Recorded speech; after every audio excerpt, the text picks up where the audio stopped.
తీసుకోవాలి. అదేవిధంగా ఇప్పుడు పోటీ చేస్తున్న అభ్యర్థులందరిలో వయసులో పెద్దవాడు బక్కా జెడ్సన్. ఆయన ఎంఏ హిస్టరీ చేసిండు, ప్లస్ 35 సంవత్సరాలు ఒక కాంగ్రెస్ పార్టీలో స్టేట్ లెవెల్ నేషనల్ లెవెల్ పోస్టులు పనిచేసిండు. వేరే రాష్ట్రాలకు ఎలక్షన్ ఇన్ఛార్జ్గా పనిచేసిండు.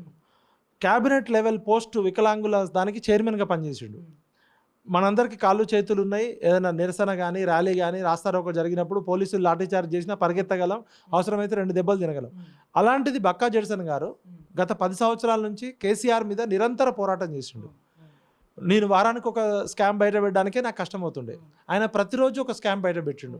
దాదాపు 189 కేసులు ఈడీలో కానీ సిబిఐలో కానీ విజిలెన్స్లో కానీ ఫైల్ చేసిండు. దళితుడు, పేదరికంలో ఉన్నాడు, కానీ పోరాటంలో అందరికన్నా అగ్రగణ్యుడు. ఇప్పుడు అశోక్ కానీ రాకేష్ రెడ్డి కానీ తీన్మార్ మల్లన్న కానీ వయసులో చిన్నవాళ్ళు, ప్లస్ వాళ్ళు ఏం కోల్పోలే జీవితంలో, వాళ్ళు లాభపడ్డరు. ఇప్పుడు ఎద్దు పుండు కాకి ముద్ద అని ఒక సామెత ఉంటుంది. సమాజంలో జరిగే సంఘర్షణని అడ్డం పెట్టుకొని ఆ ఆకలి గురించి మాట్లాడినోడేమో కోటీశ్వరుడు లక్షాధికారి అవుతుండు, ఆ పేదరికం ఇంకా పేదరికంలోకి ఉంటుంది. ఇప్పుడు అనంతపూర్ వెళ్తే ఓ 70 ఎన్జిఓలు ఉంటాయి, పేదరికము కరువు అట్లనే ఉంటుంది, ఎన్జిఓలన్నీ బెనిఫిట్. అట్లనే ఇప్పుడు కేసీఆర్ గారిని ఎదిరించి ప్రశ్నిస్తే జైళ్ళకు పోయిన వాళ్ళు ఉన్నారు, జీవితాలు కోల్పోయిన వాళ్ళు ఉన్నారు, తెలంగాణ ఉద్యమంలో ప్రాణాలు కోల్పోయిన వాళ్ళే ఉన్నారు. వాళ్ళకన్నా గొప్ప వాళ్ళు అయితే కాదు కదా మీరు. లాభపడ్డోడు నాయకుడా, నష్టపోయినోడు నాయకుడా? బక్కా జెడ్సన్ అనే వ్యక్తి కాంగ్రెస్ పార్టీలో ఉండి కొట్లాడిండు కేసీఆర్ మీద. కాంగ్రెస్ పార్టీ అధికారంలోకి వచ్చిన తర్వాత సొంత పార్టీ మీదనే ఈవెన్ రేవంత్ రెడ్డి గారు చేసే తప్పుడు నిర్ణయాల మీద కూడా తిరుగుబాటు చేస్తుండు. మెగా కృష్ణారెడ్డి స్కామ్స్ బయట పెట్టిండు, మై హోమ్ రామేశ్వరరావు స్కామ్స్ బయట పెట్టిండు, మిషన్ భగీరథ స్కామ్స్ బయట పెట్టిండు.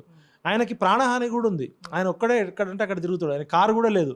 మొన్న ఎవరో ఫ్రెండ్ క్యాంపెయిన్ కోసం కారు ఇస్తే ఆ కారు కూడా వరంగల్లో ఆగిపోతే జర్నలిస్ట్ మిత్రులే దొబ్బారు.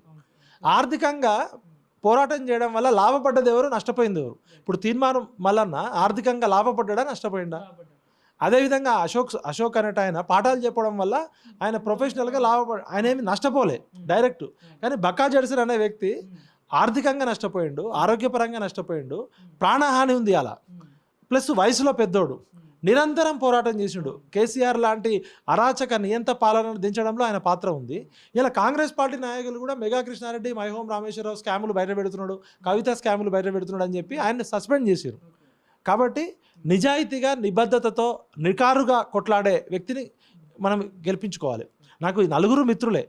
ఒక రకంగా చెప్పాలంటే బక్కా జెడ్సన్ కన్నా